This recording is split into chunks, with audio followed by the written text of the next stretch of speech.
I'm in awe of the sounds of nature. I remember the first soundscape I heard. I was hiking through northern Australia, and I reached the top of this peak that was very still and very serene.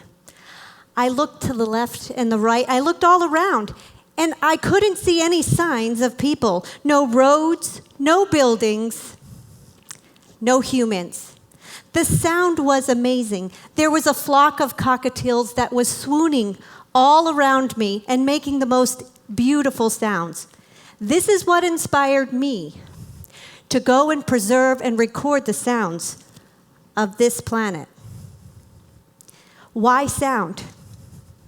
Sound is the first sense we hear. As a child, they can recognize the sound of their mother at birth. And as we leave this planet when we are dying, it is the last sense we experience. But sound isn't just about hearing, and sound isn't just about communication. It is about how we interact with this world. Now, I am studying to be a scientist, and I've listened to sounds from all over the world, and I can tell you this brings us to many questions. Such as, why do soundscapes at the top of the old-growth forest in Borneo sound like wetlands in the Midwestern United States? Why are hourly patterns of animal communication in our oceans reversed from what occurs on land? And what can sounds from a melting and moaning glacier tell us about the physics of the Earth system? And how are natural sounds spiritualized deeply by some cultures and not by others? I'm going to take you on a journey to these places so you can hear some of these marvelous sounds yourself.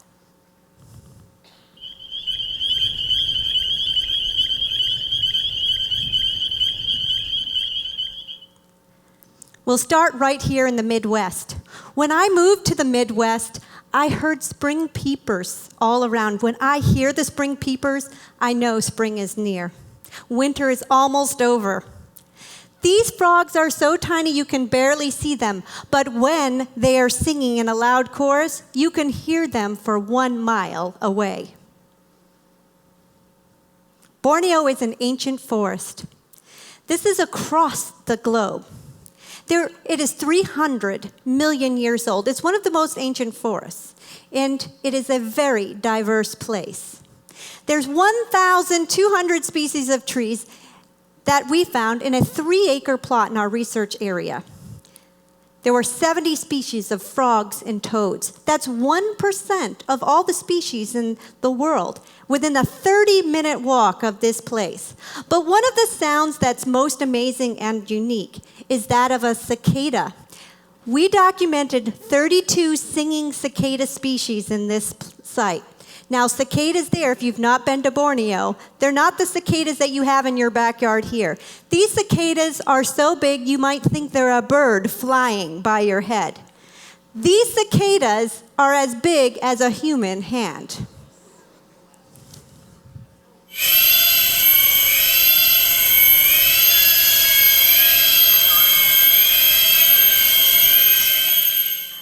They take up a huge acoustic space. They are dominating the soundscape. These ancient insects, they're taking the best frequency. And we study how these species interact. They've got it made. They're in the best spot.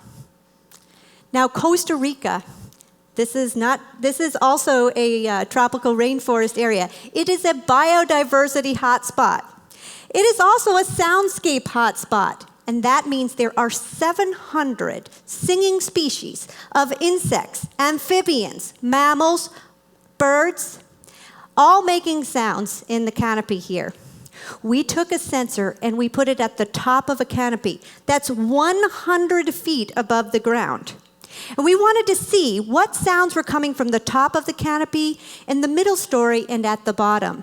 And what we found, you won't believe this, we heard birds at the top of the canopy, but these were larger birds.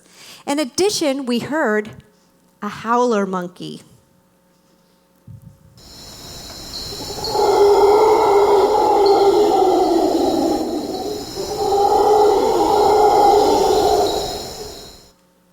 howler monkeys can be heard throughout the day. We think that they're actually making this sound because they're angry because they just woke up because it's nearly going to rain. So they're making their sounds right before it rains. And we know that means it's time when we hear a howler monkey to go and cover our acoustic equipment. Now in the mid-story, we're going to find medium-sized or smaller-bodied animals, such as a passerine, or even frogs. And at the very bottom, we're going to hear one of my favorite sounds, and this is called the tinamou, which is an ancient, almost flightless bird. It makes a whistle kind of sound whenever it's dusk.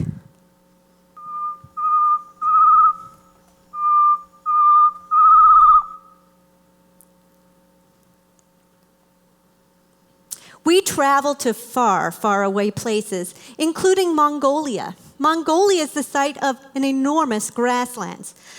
40% of Earth's land is actually covered by grasslands, and that's excluding Antarctica and Greenland. Grasslands are important to humans. It's our main source of food. We grow crops there, but it also provides the pastures for grazing, for cattle, for sheep, and for goats. You might think that the soundscape of a grassland is boring, but it isn't. Some of the most beautiful sounds come out of a grassland, such as this complex song sung by a Mongolian lark.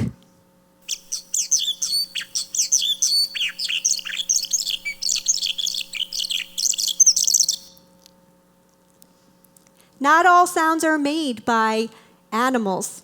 We were out in Mongolia, and we saw a dust storm in the back. And we wondered, what is this dust in this large collection of sounds coming from?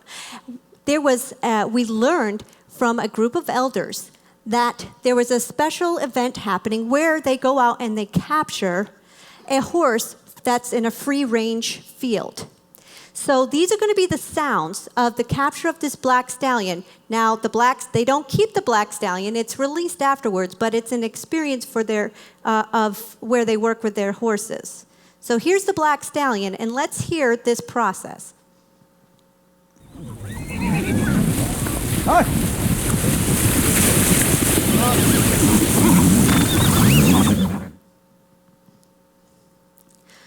We also are interested in the sounds of the ocean.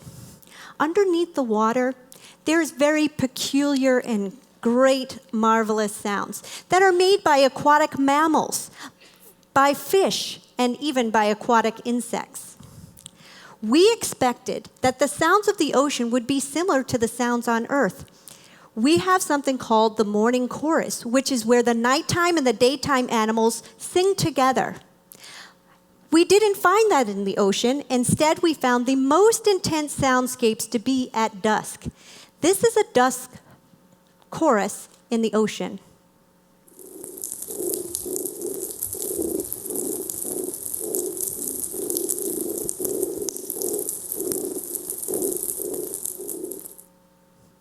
No soundscape would be complete in the ocean without the poetic sounds of a whale. Did you know sound travels 4.3 times faster? This is lying to you now. It should say 4.3 times faster in water than in air. And we're going to hear the sound of a humpback whale, knowing it travels hundreds of miles in the ocean.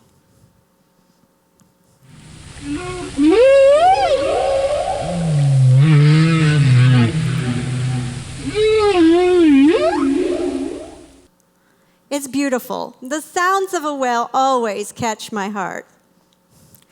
I am interested in sound, all that's on this planet, including geophysical sounds. These are the sounds that are made by one of my favorite things in life, thunder.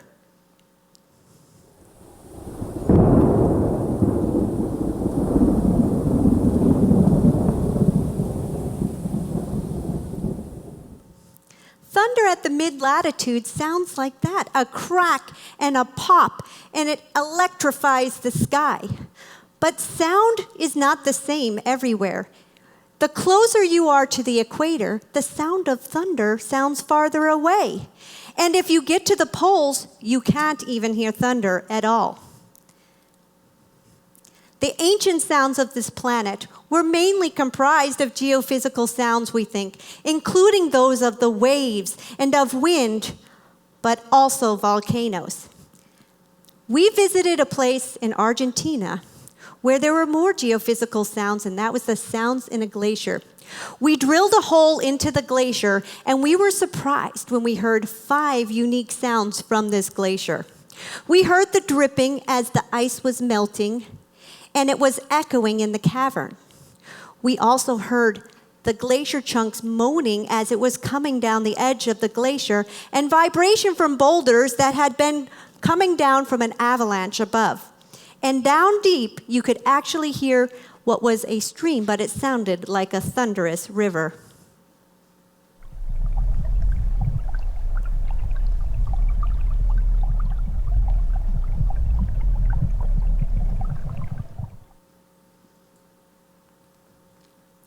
Argentina isn't all about serenity. It's also about cacophony.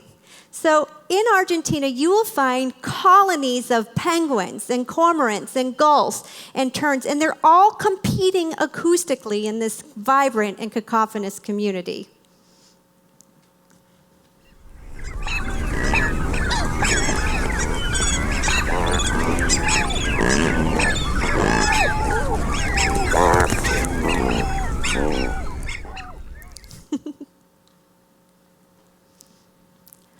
I really love studying soundscapes. It is my entire life. You can just ask my family because I never stop talking about it. But I'm also interested in the cultural identity. How many of you listen to the sound every day and use it in your daily choices? The Tuva people in Mongolia do. They listen and use the sounds of the songs of birds and the sounds of the river and wind in their singing using throat singing. Throats are not tuned by a tuning fork, no. They are tuned by the sounds of nature.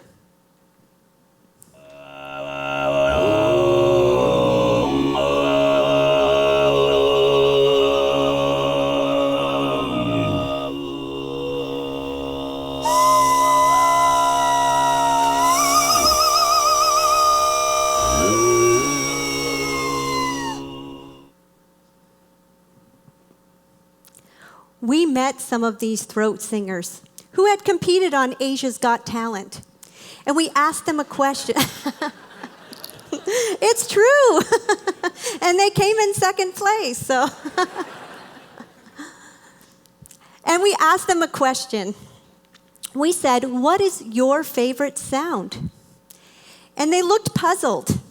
And they said, "No sound is more special than another. They are all equally important." That gave me goosebumps. And so we asked them a second question, and we said, what do you think would happen if the Earth's world lost its natural sounds to development and to noise? I was stunned at their answer, and it made me realize my quest to go out and record and preserve these sounds was important.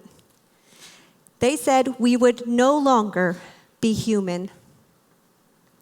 Thank you.